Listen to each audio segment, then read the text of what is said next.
Friends, the readings of today remind us about the dangers of greed and the emptiness of earthly pursuits when they are detached from God. When we live just for this life, we lose eternity. But when we live for eternity, heaven, which is our goal, comes to us even in this life.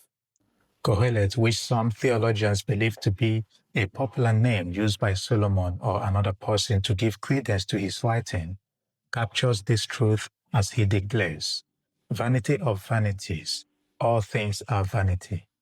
He looks at our daily life, the tireless efforts of our labor, the long days, sleepless nights, our insatiable desires leading us into greed and other vices, and he asks, what is the point if it all ends in the grave? If our purpose on earth is to know God, to love Him, and to be with Him in the next, as the Catechism teaches us, then doing anything without God at the center becomes empty and futile in the end. We know from Genesis that the work was part of God's original blessing to humanity. We are called and commissioned to cultivate, to care, and to cooperate in God's creation.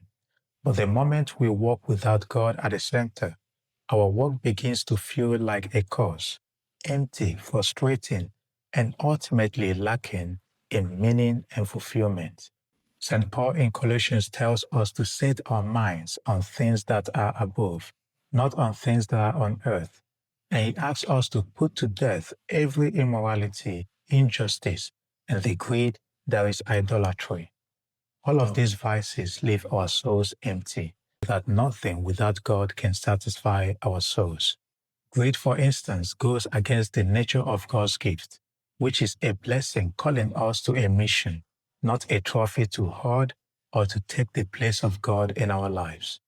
We hear the same message in today's gospel as Jesus tells the parable of the rich fool, a man who was blessed with abundance, but instead of sharing it, he built bigger barns to store it for himself. He mistook the gift for the goal. But God described this man as a fool because he saw the gifts as the goal and also failed to recognize that even his own life is a giving. Every blessing is meant to be shared. God sends us on a mission through our work, not to glorify ourselves, but to serve others. When we remove greed, dishonesty, and selfishness, our work becomes meaningful again. It becomes a participation in God's creative love.